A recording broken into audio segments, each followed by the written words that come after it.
Well, I thank you all for coming. I'm going to assume if you're here, you don't have kids on spring break. This is one of the oddest couple of weeks of the year in that last week half the region was on spring break, and this week the rest of the region's on spring break. So I'm on the latter part, and I'm saving up all my time for a trip to San Antonio at the end of the week. But in the meantime, I thought I'd come and talk with you all about crash data. As Roz mentioned, I'm Jeff Kaufman. I'm Transportation Operations Coordinator for the Houston-Galveston Area Council. And one of the myriad of things that I do here is I deal with crash data analysis. And I'm the one usually folks call if they need information on crashes in the region for studies. And I started working with this data about 12 years ago, back when the Department of Public Safety was maintaining all of this on a mainframe.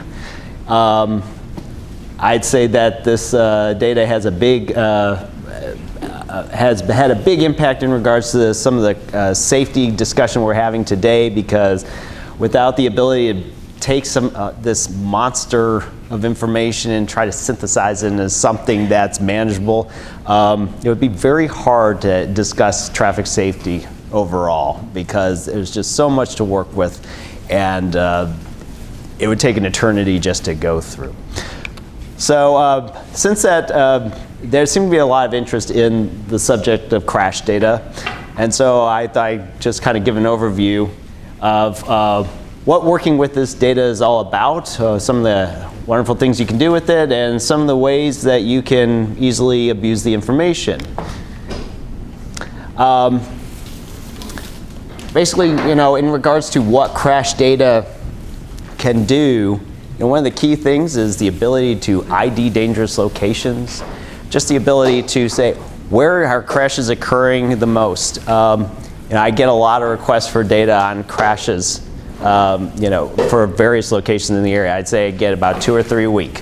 And sometimes one request is 100 requests all in one. So I mean, there's the ability to just identify where something is going wrong is key, and one of the great things about this data set.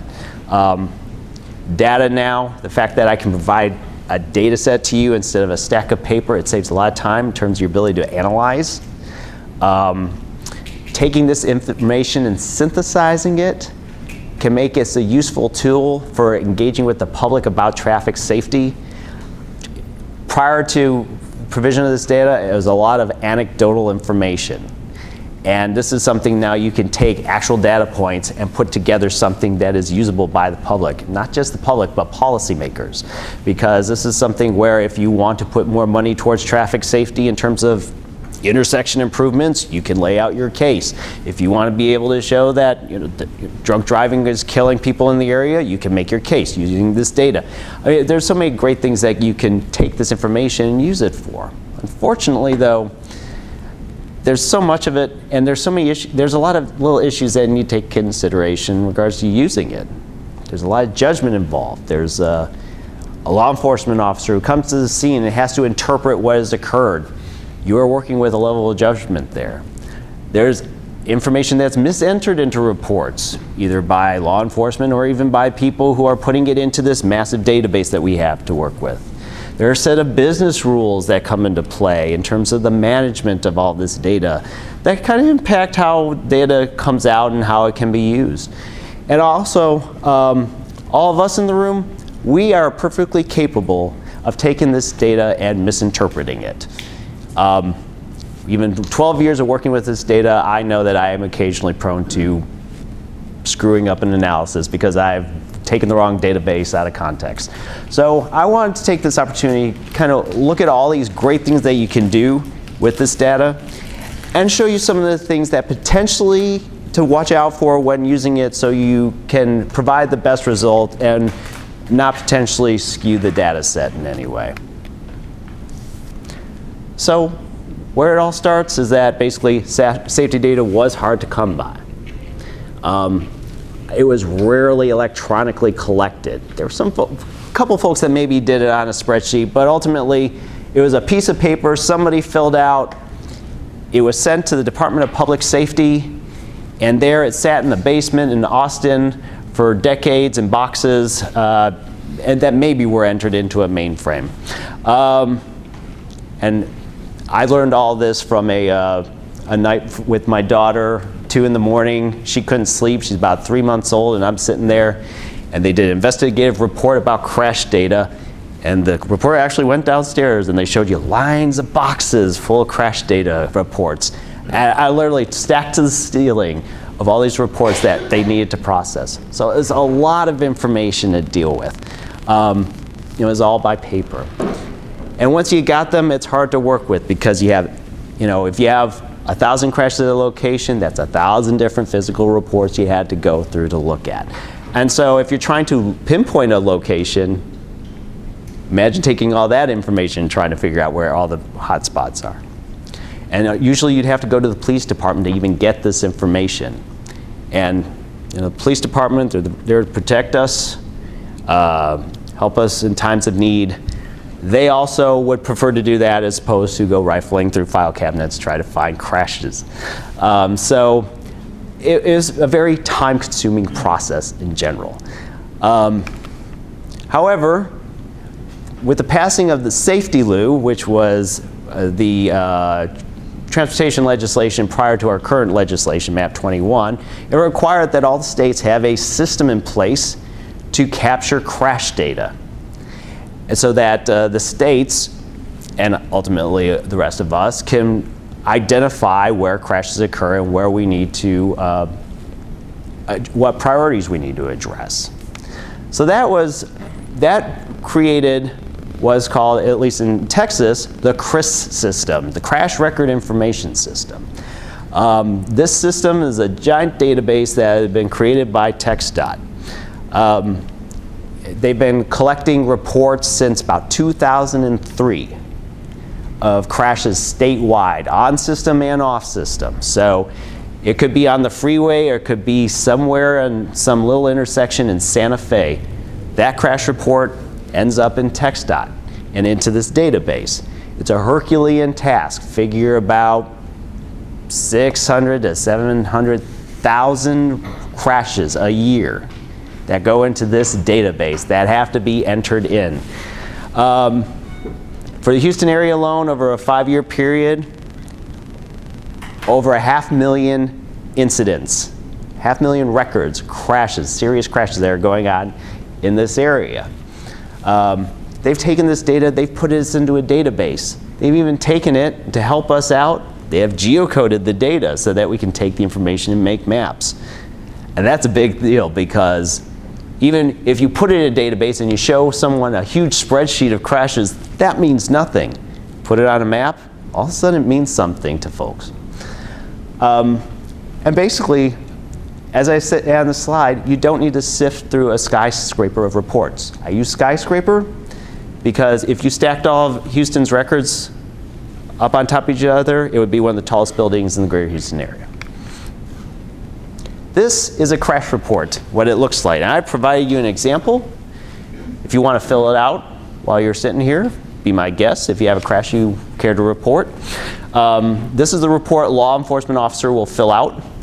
If crash occurs, they will predominantly fill these out for serious crashes, which are crashes where there is a fatality, there is an injury or perception of an injury, or there was a significant amount of damage, and their limit there is $1,000. Now, $1,000 being the limit, it actually means nothing because I know that my bumper cover on my 2006 Honda Civic, to replace it now is about $700. That includes painting. So if that bumper cover was on a Lexus, that would be a serious crash. So I think there's a little more judgment call in there. So they're showing that there was some significant damage done to that car. But this is the report they have to fill out. One of the things on this report, though, also, is that law enforcement officers are able to draw on this report. This is actually a big deal because this shows how the cars connected with each other And this is a big part of one of these reports, one of the most important parts. Also, it has a narrative where they actually interview the folks involved in the crash and get a better understanding of what actually occurred. Because they have some data, while the data is all codes, and so you'd see some that says 6, 23, 41, 9999. There's some information in here that will give you a little more insight about what really happened in this crash. And so what you get, I call it a smorgasbord, but being America, maybe it's more of an information buffet. This is the Golden Corral of information. There's a lot of information you can get out of this data set. Not just fatalities and injuries. I mean, it's about where does a crash occur, what time, what day, what direction were they going in? Were they wearing seat belts? Was the motorcyclist wearing a helmet? Was there a bicyclist involved? Was there a pedestrian involved? Was the driver drunk? Were they on their cell phone? Was a truck involved? I mean, there's so much information. In fact, if you put all the data together, all the fields together, there are 330 fields of data for each crash record. It's a lot of information to go through, but it's a lot of information you can get in terms of analyzing data.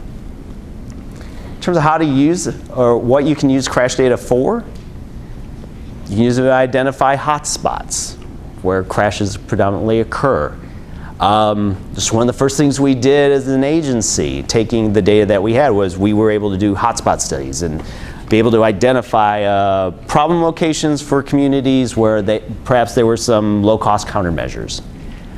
So this is one of the great things with this data. You can use it to identify enforcement needs.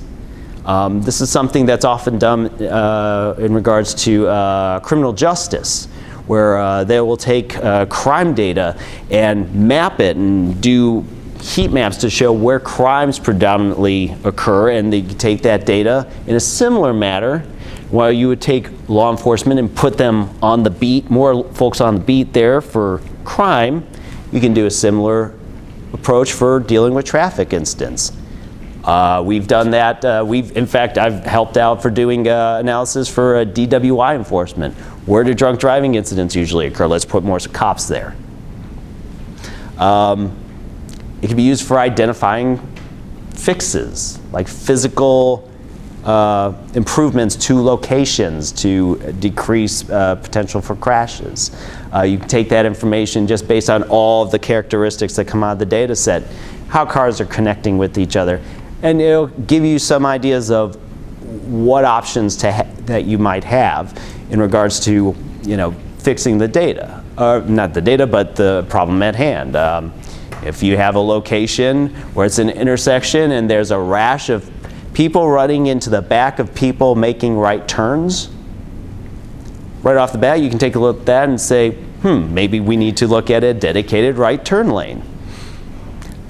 It's something that the data can kind of present to you. Now you need to do a little more research on it, but this is something that will give you a lot more information quicker, so you know how to kind of focus your efforts in terms of finding the fix.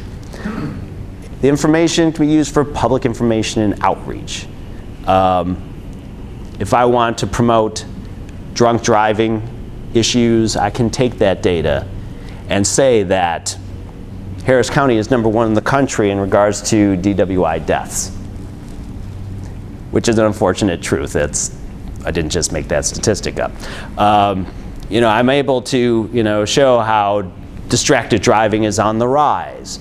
To show folks that this is a serious problem and it's only getting worse. Being able to take that information and easily synthesize it, it makes it more accessible to the general public. And also, if it's available to the public, it's available to policymakers. Because ideally, especially with this push for more performance measurement, that this is the information that determines the performance. This is the information that basically can show these policymakers potentially that, yes, we do need a texting ban. Yes, we need to put more money on having law enforcement on the freeways to deal with crashes. It's a very powerful tool, multiple uses, great deal of benefit. I just want to show you a few examples of how crash information has been all put together and utilized. This is a map. It's an older map. but I wanted to show you how it works. This is one of the first types of map that we've done to show locations of high incidence of crashes. Why this was a very powerful map is partially that I could put together a data set, but the fact that someone from the general public can go, I could put that map up and they can say, I know that location. I can identify, I can speak to that. The general public can relate to the data without having to see the entirety of the data. And the data can be taken and mapped. And so it's one of the great benefits of this. The data can be synthesized such that you can conduct, say, intersection crash analyses. This location here, one of the things that can be derived out of this assessment is potentially the need for a raised median to prevent certain kinds of crashes. Specifically, in this case, there seems to be folks who are fixing to make lefts, and they're running into folks coming out of this shopping center driveway. Potentially, we have a way to fix that and prevent some of these crashes from happening. There are programs out there, and it's even some that can be done in-house where you can take this and be able to synthesize all the data to figure out what the problems are at certain locations. And if you're in the engineering world, it's something that can be done, and I'm sure you all do it, but this data set helps make it a lot easier to pull off without having to look at each report one by one. This is called a heat map. This is something that can be done in ArcGIS. And what it does is it takes information and it kind of clumps them into a higher density resolution of, in this case shown by color, of where certain types of incidents or incidents in general are occurring. This is something that is we use for addressing DWI crashes. There was a patrol effort that was done. This was actually back in about 2009 that this was done. And they were trying to figure out where was best place to put their DWI resources. By generating the heat map, HPD was able to kind of, for a few of their DWI enforcement events, place officers in certain locations, predominantly on Richmond area, Montrose area, Midtown area, and along I-45, that to really focus their efforts in regards to DWI. But this can be done for a variety of other types of incidences. I mean, if you're looking for, say, preponderance of commercial vehicle crashes, because we seem to have quite a few of them, that's something that can be lit up into a heat map like this to be able to show folks who don't necessarily have the time to go through the data, but to be able to show them where the focus needs to be done geographically. Jeff, yes? What was the high density 335, the numbers stand for? 395, what? It's crashes per square mile. Yes, because of the geography of it, it's more of it's a density. What it's trying to show is the density of incidents. So what the system does in this case is it will take and it will aggregate in GIS the crashes, and the higher the density, it's kind of a proxy of just where the crashes are occurring, and it kind of, you can get into a greater level of definition, in regards to, say, specific roadways, if you're trying to really try to call out certain roadways. Unfortunately, drunks tend to crash where they fail to stop. It just varies, and so it's something that tends to be a little more area specific, not necessarily just roadway specific. This is something also that would be also a good approach for dealing with something like a pedestrian crashes, because pedestrians, there's not necessarily, if you look at pedestrian crashes and want to determine pedestrian hotspots, it's something that's really difficult to pull out of the mix, because there's not a location that just screams out, this is dangerous for pedestrians. A pedestrian hotspot in this area is where maybe one person every year gets hit. That's a hotspot. But there might be some areas that can be lit up in terms of if it shows that there is a section of town that is very red, and that you can look at and see that, oh, that maybe there is a lack of sidewalk infrastructure, which may be contributing to it. That's where some of this comes into play. And it's about taking the data, though, and using it. You have to take the data and use it and be able to massage it and manipulate it to get these results that you're looking at. This is just more of an example of that. Yes, sir? The square mileage is based on that of the county? No, it's how the crashes are occurring based on, no, I mean, the county is the subject area. It's just how GIS aggregates it. But think of it as a density measure. Yes. In other words, you're saying how many of these crashes within an area? And I was thinking that it would be really great because when you look at housing and how housing has changed in Midtown, the apartments have increased, but also we've had more incidents of pedestrians because there's more walking in that area because it's conducive to that. So that whole area has changed even for law enforcement. It's just like you said, there are more nightclubs, more dinner clubs, everything. So it's built up in that area and people are walking, and so there are more incidents of that. This is really good. Exactly. It's a method to go about calling out certain areas in a visual manner. Yes? Yeah, just a quick question. Sure. Correct me if I get it wrong. I think what you mean by square mile is the square mile of that buffer. That's a buffer. Yeah, so let's say if you look at it, the gray dark areas are around 45, 59, 610. So it's a square mile of that buffer, of that road.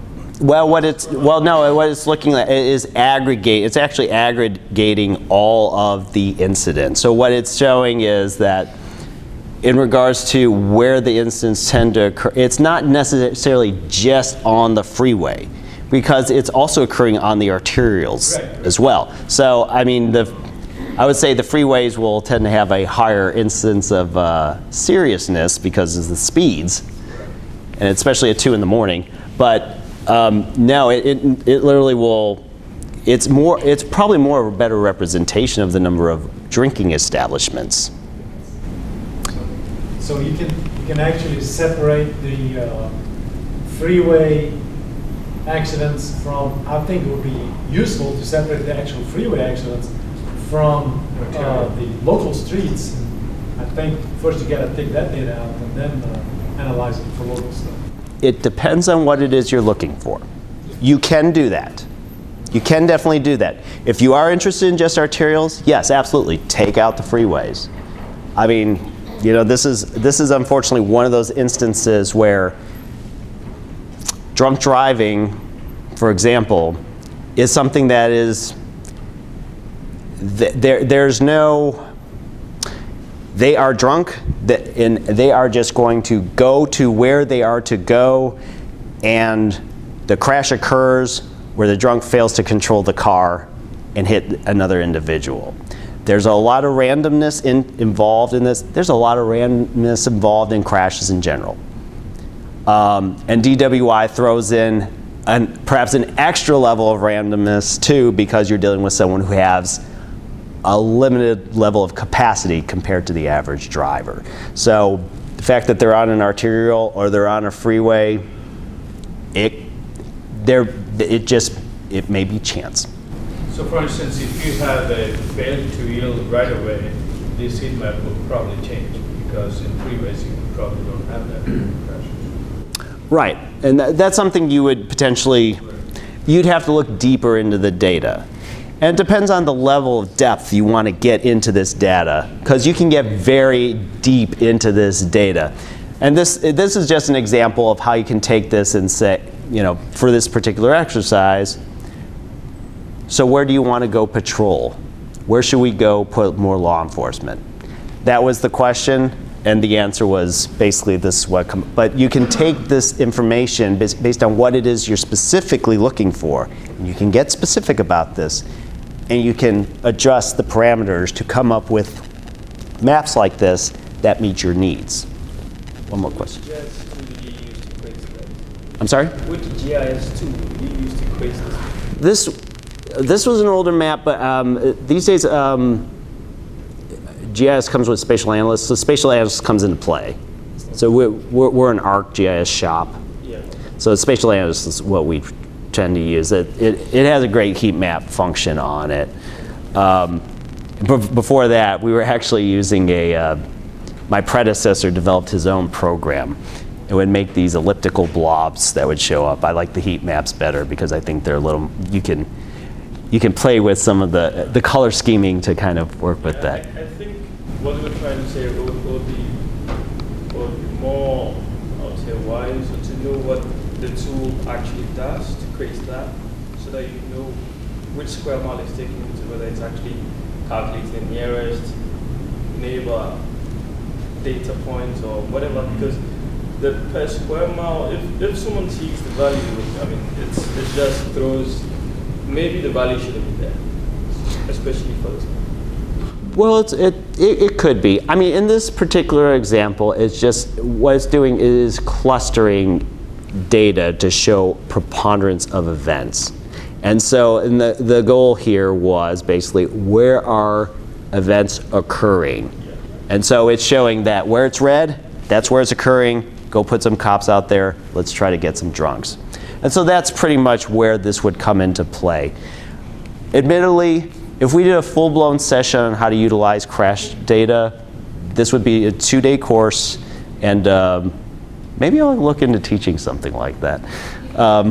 But I mean, it's a lot of information, and this is just kind of an overview, and it's something that even if you are interested in doing something akin to this, that I can even work with you in setting some of this stuff up. But Jeff, I think what you're telling people is you have to take a lot of pictures to understand something. This is one snapshot. This snapshot doesn't even tell you about risk. Probably suggests that you might have higher risk in some of these darker colored areas on the map, but risk is a different question, a different kind of picture. So he's just walking you through, showing you some of the kinds of pictures of safety data we're able to take using the tools that we have, and there may be other tools that be appropriate for other kinds of questions. And a lot of it is the question you are wanting to answer. Exactly. Because there's a lot that you can ask of this data. I'll get into some of that. But one thing, this data, as I mentioned, there's a lot of it with a great deal of information. And what I want to do is to get into the various elements of this data set. I'm not expecting you to read this. This is a crash. This is all the information that's involved in a crash. Now, actually, it's not all of it because there's some sensitive information I've taken out of it.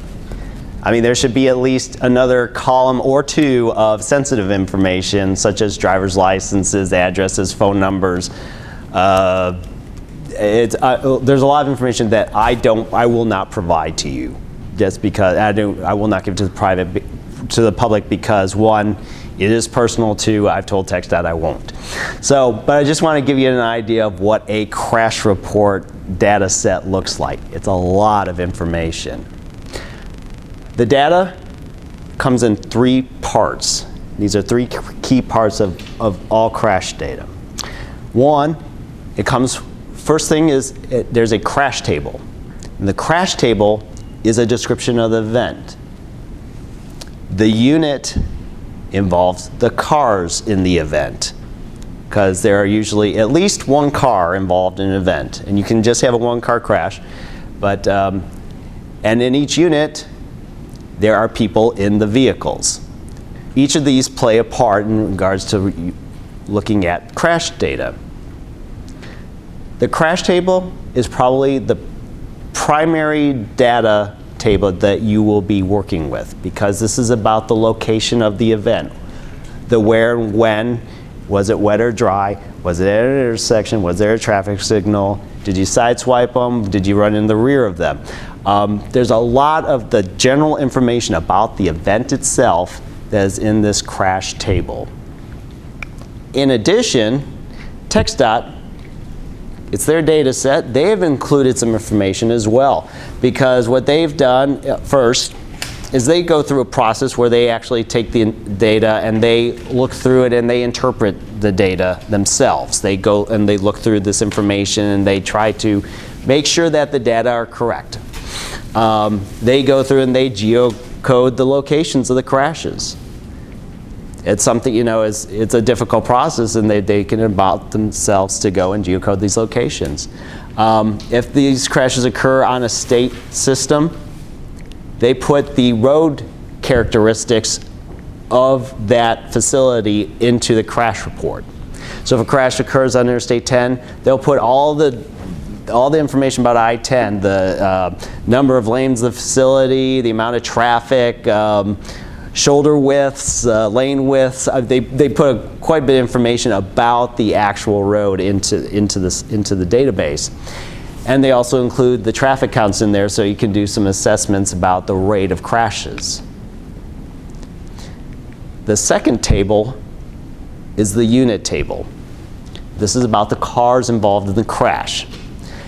While it has all the information like the vehicle information, if you're looking for a 2003 Honda Accord, you can find any crash that involves a 2003 Honda Accord. The key thing, though, about this table is that it has the direction of travel for the vehicle, which if you're doing an engineering assessment is key, because these are how you do your intersection diagrams from. Because it's showing where the crash is, is it coming, are you coming from the south and someone's coming from the east? That's where you can put all these data set points together. It's from direction of vehicle, and that's going to come from this table. It also includes contributing factors. This is where it's going to tell you whether the driver was drunk. Did the driver run a red light? Was the driver on a cell phone? Was the driver fall asleep? I mean, there's a variety of contributing factors that are involved in the crash that might make you want to either, this is the stuff where you determine where, how many drunk driving crashes, how many distracted driving crashes are involved, in the region. This is where you get that information from, but also when you're doing some of your assessments, maybe these are some crashes that you take out of the equation. Because if you're trying to figure out perhaps a problem location, and you see that there are 10 crashes that occur at this location of note, but you notice that 3 of those crashes involve a drunk, perhaps you want to take those out of the equation, because it's not necessarily the intersection was causing a problem, perhaps that these 3 people were drunk. So this is where contributing factors come into play here to take into consideration when addressing the data. Also, it'll show you all the fatalities and injuries in the vehicle. So you can see who got injured and killed, which looks familiar to the total of fatalities and injuries that were in the crash database. Crash database is all the fatalities and injuries. Any fatalities and injuries in the unit table are just what happened in the car. The third table is the person table. Where the person table comes into play, it will show you if there's 4 of us in the car, that what happened to all 4 of us in the car. The thing that you would most likely be interested in, though, in regards to that is, 1, who was driving and what was their age? That's where you would get some of this information from, because by knowing who, age of driver might have some impact on what you are looking for. Was the passenger behind me belted or unbelted in terms of, you know, the seriousness of the injury? Was it that it was really a bad crash, or was it the fact that someone was unbelted in the back seat, which caused that individual to get killed? Something to take into consideration. Was the motorcyclist or bicyclist wearing a helmet? That might come into play in regards to the seriousness of their injuries. It shows whether someone was tested drugs and alcohol, or whether they tested positive or not. This is where all that information comes from. You have to tie all these three tables together in order to get the data that you are optimally looking for. So you basically, by tying all this information, you can go and you find your data set. Now I can go through the whole, you know, again, I could do a whole workshop on finding crash data, but to just give you an idea of what it could look like, you know, if you are looking for, if you're City of Pasadena, you want to know how many crashes you had in 2002 and 12, put your city in, put the year of 2012, you can get all the crashes that occurred in Pasadena in 2012. If you're looking at intersection-related crashes, what's the situation in Richmond and Hillcroft? Find all your intersection-related crashes where First Street is Richmond, Second Street is Hillcroft. Now, you have to do the opposite too, because sometimes the crash occurs at Hillcroft and Richmond, depending on what where the officer was standing and, you know, what they had for breakfast. So, you know, it just depends. The thing is, you can identify those instances just by calling out the street names. If you're trying to figure out drunk driving issues, the ability to go and just say, you know, in Montgomery County, how many drunk driving crashes were there? I'll put in the county and tell me all the crashes where a person was under the influence of alcohol or had been drinking. Put those codes in and it will give you those responses. It's about tailoring what you're looking for in terms of what you are interested in, and then just you put it into the database system and it will give you the data that will reflect what it is you are interested in. Yes? Quick question, Jeff. For the intersection crashes, yes. Let's say Richmond and Hillcroft. Yes. How far do you consider that as a part of the intersection? 250 feet, 350 feet? The answer to that goes back to the slide where I talk about officer judgment. It's officer judgment. The officer will determine at that time whether or not it's an intersection or non-intersection crash. Because it's not a matter of necessarily how many feet back you are. Because let's say you're at the Chevron station here at Wesleyan and 59. And I pull out of the Chevron station in a driveway that's 15 feet away from the intersection, and then someone comes and hits me. I'm 15 feet away from the intersection. So if you do a radius, that would be an intersection crash. But the thing was, that wasn't an intersection crash. That was a driveway crash.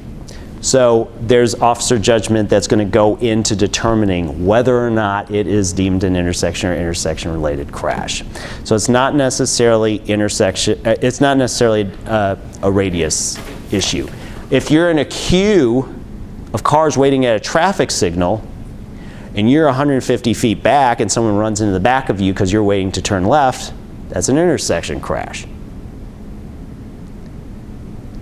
But again, if it's someone coming out of a driveway at that same location and you hit them, then it's a driveway crash. It's going to all be based on what's going on at that point. And hopefully the officer who's dealing with that information is actually assessing the situation correctly. What levels of police authority fill out this report, and if more than one, do they receive the same training? It's traditionally a beat cop, meaning just regular officer on the street. But that could include highway patrol? Well, it could be any, I mean, it could be a constable could fill it out, a City of Houston police officer, a Department of Public Safety officer. Theoretically, Chuck McClelland, Chief of Police, can fill one of these out, but it's traditionally a beat cop that does it. Yeah, well, as far as the intersection versus non-intersection crash, the one you described, I would think could be considered an intersection crash because the design of the intersection, including the right turn only lane and all that, could be a factor in what would cause the crash. So I would think that you couldn't really just eliminate the intersection as part of the cause. It's a judgment call of the officer.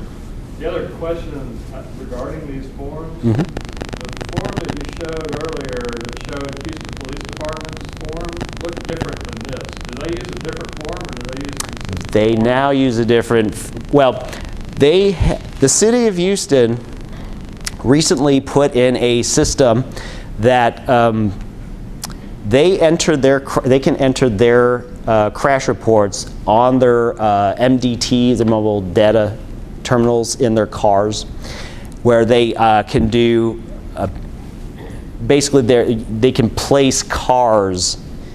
They look more like cars. It's more of a digital representation than a hand-drawn representation. They've made some improvements that have, I mean, the improvements they've made to their system is such that I don't think they can misspell Westheimer. Yeah. And so it's like the streets are all put in, so the streets are all the same. So they've made some improvements to the form. But a lot of people, the gist of it is that the form, that's probably a slightly older form, but they all have a box where you can make the drawings. The other thing, do they fill it out on scene before they go anywhere else and forget specifics? Or does it matter? Does the police? The hope is they do. The hope is they do. Seriously. And ideally, they should be filling it out at the scene. I'm not going to say that they're not necessarily going someplace else and doing that. That is a possibility. Again, human factors come into consideration here. Hamburger place close to my house, and at some point during the day, you can count on there being 6 or 8 cops in there filling out forms. I don't know if they're required nowadays to try to do it on scene or not. I think it's a lot better. I joke with my cop friends sometimes and ask them why there's a preponderance of crashes at the Shipleys, but Actually, part of that is that they're also taught for officer safety to get out of them, maybe they're so they're actually supposed to try to find some place that they can go.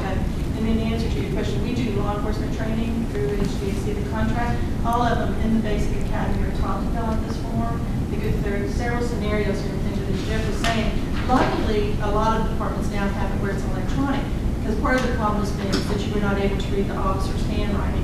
If you're trying to fill a format like this, he has one slide where it actually shows them doing it on top of a metal tablet-looking thing. That's what they're supposed to use, and they're supposed to have some little aids in there to help them. But the little cars don't all wind up the same. Then you wind up with that, it's sort of a skewed-looking document. The electronic makes it nice that there are no misspelled words, plus you're able to read everything. But if I'm a local PD, I have to fill out this form. I can't change it. no, it's a state-approved form. And they're all, everyone in the state of Texas that's licensed to be a peace officer in the state of Texas is taught to this, yeah. It's in every basic police officer, I mean, in their training. Sorry, another question there. Sure. Is there any plan that, I know, I really like, I know that police officers do the sketches, but I was wondering, depending on the severity of the crash, is there any plan they had to take photographs and attach it to the crash location? Let's say fatal crashes, injury crashes. Instead of doing a sketches, the photographs really help. I know that sometimes it happens, especially with fatalities. I mean, that's a whole different event. Because police officers, they can have cameras with them, take photographs, and at the end of the day, they can upload it. With fatalities, yes, there's definitely photographs that go on, and the medical examiner comes out, and it's a much grander process. You know, there's a couple, and they have to do an investigation, a crash. Often it will depend on severity, but predominantly I have not seen photos. Occasionally I have seen them. but it's not that often because it is. But do they have plans to include that? Not that I know that as a requirement. Not that I know of as a requirement. I think what Jeff is talking about with the crash record information system is more limited than the investigation of a fatality incident where typically the photogrammetry is used when there's a fatality incident. And I suspect that's because there's a presumption that laws have been broken. I'm not sure if I'm saying it the right way. What's that? Well, laws have been broken. It's treated as a crime scene, and so that information, although it may be associated with a crash record, it's not part of the CRIS system here because it's part of a legal investigation. So I suspect that in the case where there might be countermeasures that you're interested in as a transportation professional, that you think that level of data might have been collected that would be relevant, you would have to go through law enforcement. They would have to make available to you any of that kind of information. So, but it won't be in CRIS, I don't believe. No. And I don't think there's any plans to put it in CRIS. No, unless it's attached to the report, then it won't be in CRIS. What I'd like to get into, though, because as we're running out of time, I do want to get into some of the issues to look at for crash data. I mean, just to give you an idea, though, as convoluted, if you're trying to find some information on crashes, if you're looking for crashes for distracted drivers under 21 in Houston, crash on rainy conditions on Thursdays, I can find that for you. It is that level of detail, though, that you can get information on in regards to doing your research for crashes based on this data set. I do recommend some skill set in SQL Server, but it's a lot of information, and I just want to get into real quick some of the issues they have to take into consideration when using this data set. There are three predominant sources of error with this data that we have to take into consideration when using this, because while we have a lot of great use for it, there's a great deal of ability to misuse the information. First, I want to get into the data reporting and collection. This is predominantly on the law enforcement end. They are the primary data collector, so they're the ones out filling the reports. Some of the issues that you've brought up today, those play into that. It's about are they spelling streets right? Are they, is the intersection crash really a driveway crash, or vice versa? Are they interpreting what's going on correctly? It's a very time-consuming process. To fill out a ticket takes 5 minutes. To fill out a crash report could take half an hour. Depending how bad it is, it could take even longer than that. It's going to be based on the officer's best judgment. And while they are trained, there's still a great deal of judgment that goes into filling out these reports and determining what happened. Often, there could be an incorrect assessment of a crash. I mean, I have seen where crashes occur at the wrong location. They say it occurred one place. You look at the drawing, it's distinct. It says right there it occurred somewhere else than they actually reported it at. They've miscoded information. It will say driving while intoxicated, which means you're under the influence of alcohol, and then they'll list it as a drug, that they're on drugs. But there's no mention of drugs in the reports. I mean, it's where they're not necessarily coding things correctly can skew the results. And with the new systems being able to enter information electronically, it's helped a lot. Because not only is it clearer, it transfers directly into the CRIS system. But if they're still hand filling out reports, some of these folks, their handwriting is about as good as a doctor filling out a prescription. So that gets entered in. And seriously, I've seen Westheimer with a silent Q somewhere into the mix because it looked like a Q. We'll throw that in there. There's the processing angle. This is more of, while there's a little law enforcement involved in this is more of a when this data goes off to TxDOT.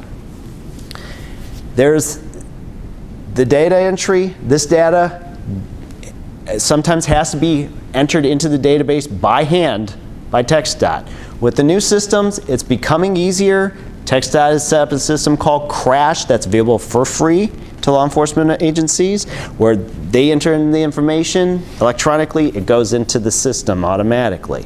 But if you're doing handwritten report, someone has to take that information and enter that into a database. And it's usually a couple grad students in Auburn, Alabama, who are double-blind entering the same form twice and figuring out, hopefully there's going to be no discrepancy between the two. This is predominantly an Austin-led effort. They're not necessarily familiar with Houston roads. This does come into play because there are some judgment calls on their end made. There are business rules involved. There are rules in regards to the data, how it's managed, how it's maintained, how long it's kept. I can only provide 5 years worth of data. TxDOT only has in its system 5 years of data. So if I go into the TxDOT system and I ask for a crash that occurred in October 2009, I will not be able to find it. It's not in the system. It may be somewhere, but it's not accessible.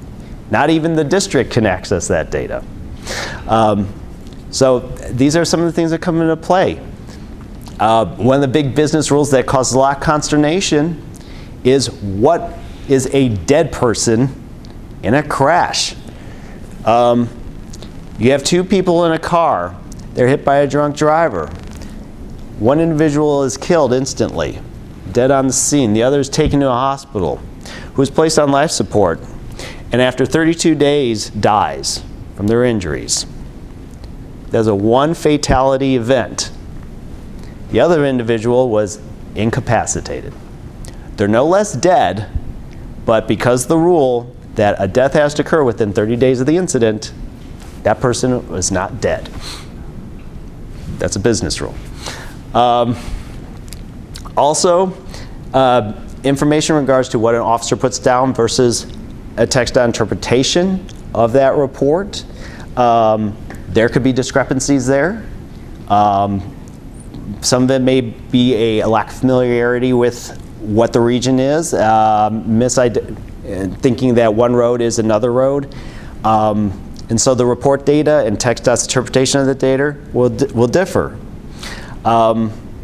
They put that information through a geocoder and try to pinpoint where these locations are in regards to mapping. But depending on the skills of the person doing the geocoding and the accuracy of the mapping, those crashes could occur a couple blocks away. They can occur 8 miles away. So that can play into some of this processing that could impact the data set that you have to keep an eye on. Also, that's not included, those narratives and those diagrams that you see on those reports, there's not a way really to put them into a database. They show a lot of great information that can help maybe translate some of the data in there, but they're not available to you. You have to actually look at the physical reports.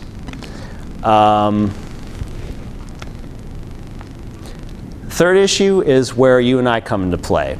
How we analyze and assess the data. It's a lot of information, so it's a lot of information that we could potentially misuse. Some of it could be that there's certain aspects of the data that look similar throughout the data sets. It doesn't often, and that's something that comes into play where I'm looking for, say, how many fatalities an event, occur in an event. If I'm looking at the wrong data set, where I could see that perhaps I have an incident involving a pedestrian where there's 2 injuries, but I'm actually only interested in whether or not the bicyclist, I'm looking at bicyclists who are injured, but if I look at the wrong data set, I could see that there were 2 injuries involved, but only 1 bicyclist. If we're not looking at the right data tables, we could be kind of misstating certain data events. The alternative and misspelled names, that comes into play a lot. Because if you don't query your information correctly, where you're looking at Westheimer, there are at least 10 ways people have spelled Westheimer. And if you call it up a certain way, you're not going to get all the Westheimer crashes. So you got to think about how you're asking for some of this data, or else you're going to undercount the data.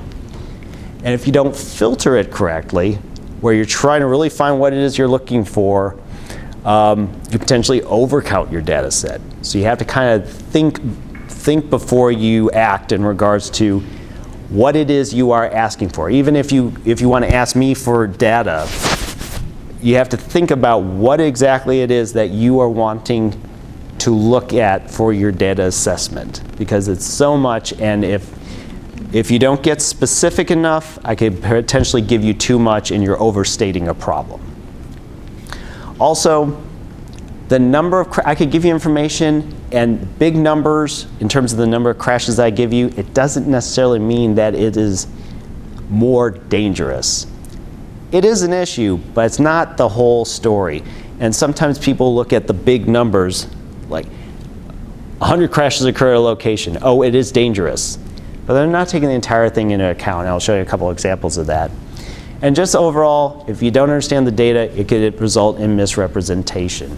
And I still occasionally misrepresent the data. It's like, I think I get it right, and then I take a second look at it, and I didn't quite get it right what I was asking for.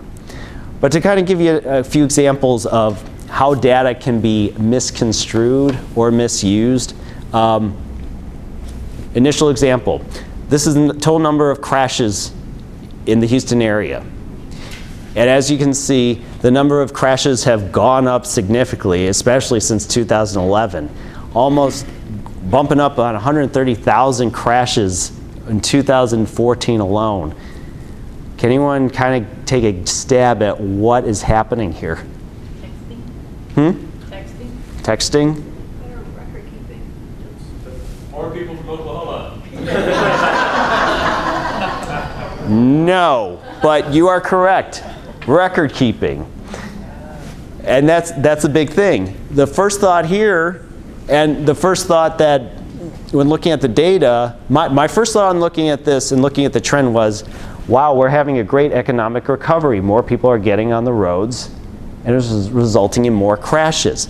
But the rate of increase is just going through the roof. And it's just like, this is more, because traffic's not going up this much. And so I had to do some digging, and it turns out part of the reason why it's increasing is that more people are doing electronic reporting. It's become so much easier and so much faster to fill out these reports that officers are actually taking a little better care and time in filling these out. It's taking them less time, and so there's more reports actually going into the system. It's driving the numbers up. But the thing is, people could take this information and saying, we got an epidemic on our hand. No, the epidemic we have on our hand is that people are reporting crashes better. I don't understand, so what about on the way down? That was my question too. Well, you know, actually, it is something of note, and it is part of the equation that we are looking at. I do believe a portion of the increase is due to a return of the economy, but the rate is too extreme for that to be the explanation. There was actually a decline, and part of that decline was, the assumption is partially economic downturn, because there's a corresponding reduction in VMT that's going on along with it. But the corresponding increase is extremely out of whack. And in talking with, because I had asked TxDOT in Austin about this, I was like, this just doesn't make any sense. And the response was, the amount of electronic reporting has improved so greatly that more people are actually submitting reports. So my second part of that question, because I noticed that decrease too, but I was looking at the red light crashes from 2013 to 2014, it went up 900. I was trying to remember back when the red lights were taken out. And I don't know if y'all were involved at all in any of that. If the city asked for your input, data input for that. A long, long time ago. like back in maybe 2002 or 3, they were asking for our input on that. I was wondering if the data that they were using relating to the time that the red lights were installed to the time they were taken out, if that's part of your data or because you had different. It would be interesting to look at that. It would be I would be interested in seeing that one. I would definitely be interested. Yes? I have a question. You've talked about all the different things that could be misinterpreted or going wrong, and all that's really interesting. But what percentage do you think of reports are actually flawed in some way? Are you talking about 10% or 50%? I think overall, I think the data, depending on how you are looking at it, the majority of the data, especially if you're looking at the law enforcement angle, like looking at their reporting of locations and where things are occurring, it's probably relatively accurate and maybe somewhere around 85%. Once you start interpreting the data, there's a decline. I always use what the law enforcement officer puts down. I try to avoid interpretation. Unfortunately, the interpretation's there, but I try to be careful when using that data. But I would say it's at least 85% because, I mean, while they might misspell something, overall, they can read a street sign. They can see it occurred here and look at the Chick-fil-A on the corner and figure out what the address was. And I mean, it basically shows you, it's quite straightforward how to fill out the report. But where it comes into perhaps a little more concern might be more of the,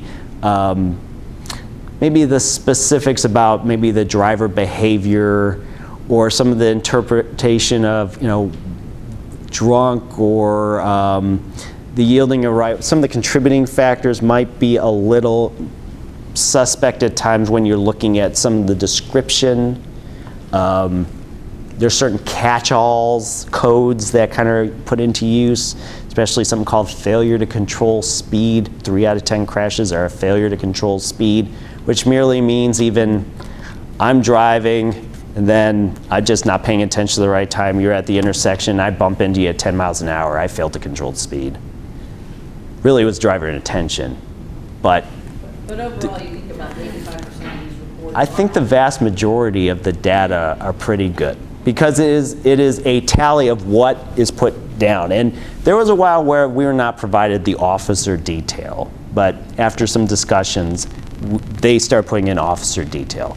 And that's the key thing to look, because when you go look at those reports, if you pull a physical report, there should be a pretty darn good match between what's in that database and what's in the report. When you get into the interpretation, and there are certain decisions that are made based on the interpretation, that's where it comes into play and where you have to be careful with that. So to follow your answer, I've actually seen a few cases where the geocoded location is actually a bit different from the description of the streets.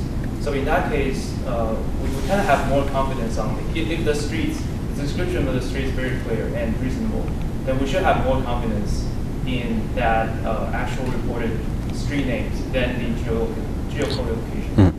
And that's what I use. I always provide the reported locations because of more confidence in that. I mean, it is challenging. I mean, when I talk about some of the harrowing events, I've seen crashes occur at Westheimer and Bel Air.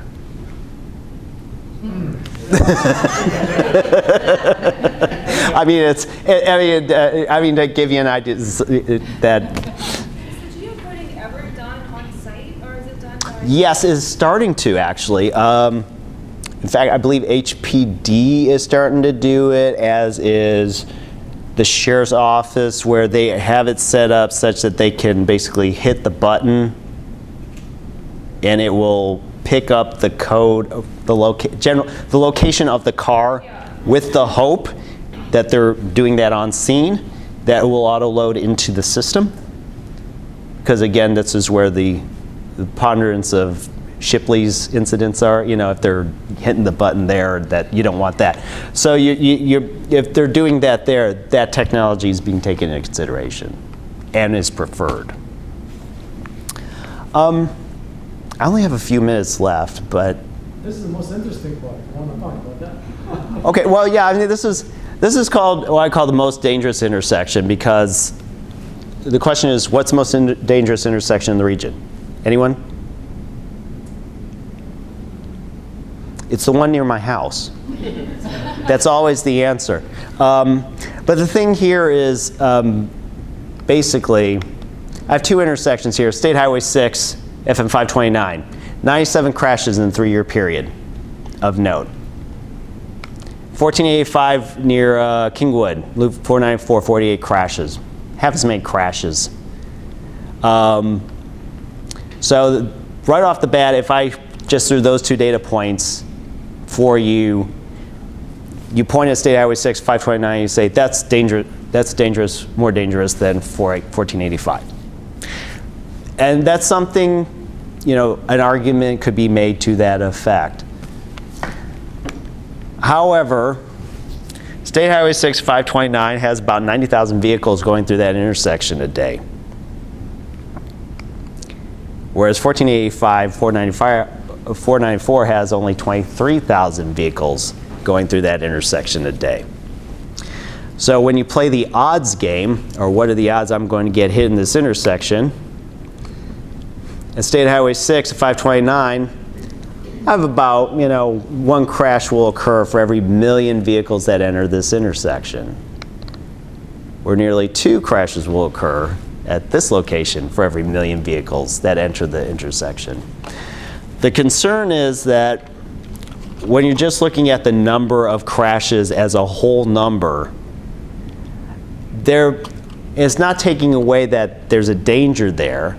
But the thing is, you have to take into account the amount of traffic that goes through there and the opportunity to get into an incident with all those vehicles, that you have to take the traffic into consideration as well. And you might want to look at the second location prior to the first location in terms of addressing a traffic problem.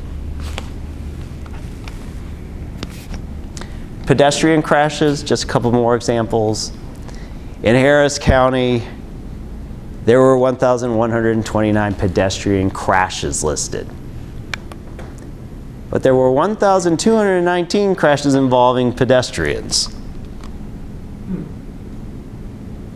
The difference here is that there were 1,129 incidents where a car hit a pedestrian. That was the event. That was the primary event that occurred. It's a pedestrian crash. However, there were 1,219 incidents where a car hit a pedestrian, whether or not that was the first thing that happened or the third thing that happened. I could have hit a pole, hit a second car, hit a third car, and then hit a pedestrian. That's not a pedestrian crash. That is a crash involving a pedestrian. The crash was I hit a pole. But depending on how you are looking at the data, and this is where it takes, you know, it's important to ask the question appropriately, you can get two different results. And this is an example of two different results. Looks very similar. It's almost the same answer, but it's not exactly what. This is not pedestrian crashes necessarily. So you have to be careful of how you ask the question. Final example I want to give involving commercial vehicle crashes. It's something on the increase. It's something of increased interest here because we keep hearing about them on the radio more and more. So in this area, nearly 30,000 commercial vehicle crashes. The question here is, what's the answer here? And usually when you talk to people, you hear, well, we need to look at weight limits. We need to look at, are they keeping up their trucks right? Are they Are they, is there enough commercial vehicle enforcement units out on the street looking for, these offenders out there? I mean, there's obviously a big problem that's going on. But when you look at what's causing commercial vehicle crashes, actually nearly half of these crashes are caused by people not in commercial vehicles. The tendency will be often to blame the larger vehicle, but when you look at the causes, the contributing factors involved, you'll find that there are a lot of us who like to drive really close to a commercial vehicle and slam into the back of them.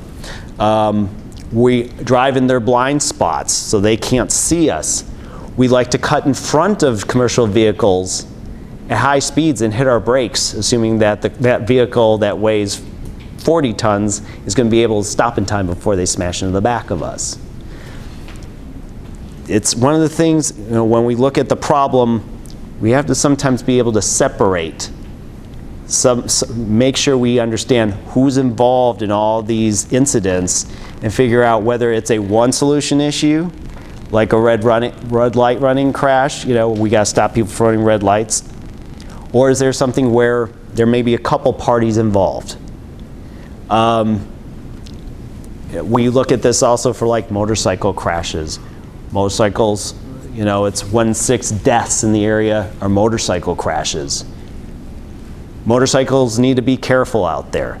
They need to be more careful. They need to be dressed right. They need to wear helmets. So be it.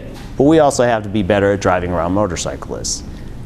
Taking this data and separating it out, look at the entire picture of a problem before we go about stating what the potential solution is, because sometimes there could be more than one solution. So just some concluding thoughts as we're running a little long. These data are a great tool. There are a lot of great uses for it. It is critical for problem identification. There are a lot of cities and consulting firms that call me a lot for this data to do their analyses. I'm partially here to provide that information, provide assistance in using that information. It can be used not just for that. Law enforcement can use it.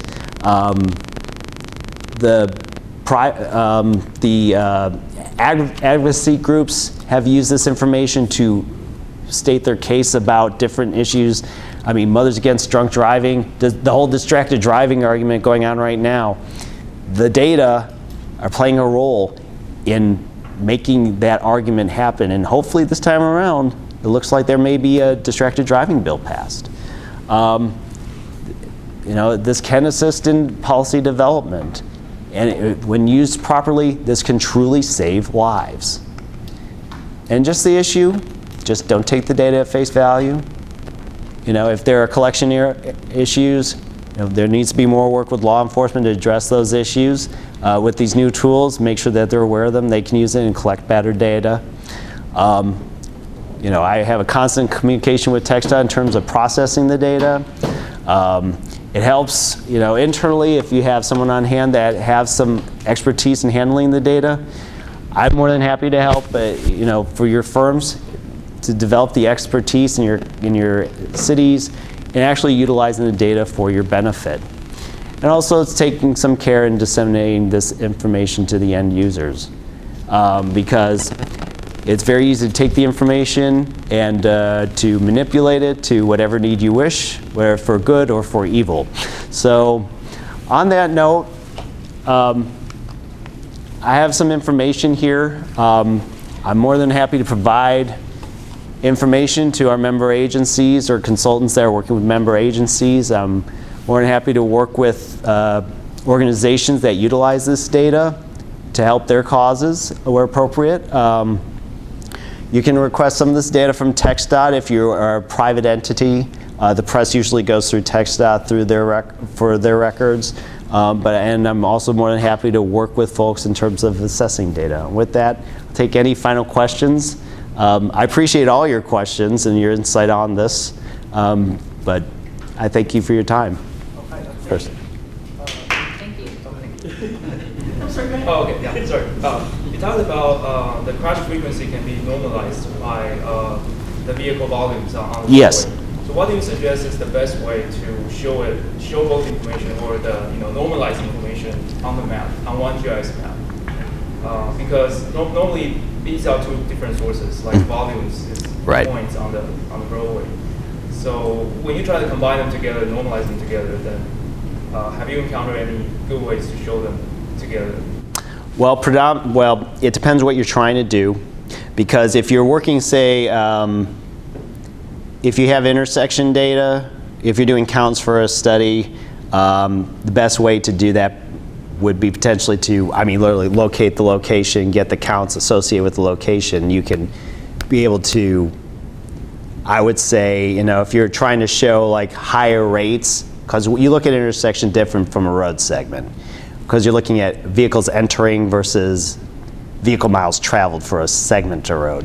Where you can take that road segment data, like for example, if it came from my modeling network, I could take that information, I could say I have 100 crashes on this stretch of road and I have 36,000 VMT per day. I do the math on it and I can show that by segment. I can actually light up each segment and say based on that calculation, and I can display it like that. With intersections, it takes a little more work because you actually have to kind of focus on each location like that. But that's actually something that would be pretty easy to display once you do the calculation. And I was going to add that GIS data, if you have two fields, if you are symbolizing by quantity, it will often ask you if you want to normalize this information and compare it with the other. Fairly easy to do, you just have to have the fields with the right information. I would just manually calculate your VMT, your Folks, crash rate. we're running over. We thank you all so much for coming. If you all have any more questions, you can ask Jeff after we have to get out of this room. But I wanted to tell you before we left, if you don't know already, we're audio taping this presentation. I will be sending out a link to that presentation if you want to listen to it again or if you missed parts of it, and also to Jeff's PowerPoint presentation. So thank you for coming, and thank you, Jeff. Thank you for your time.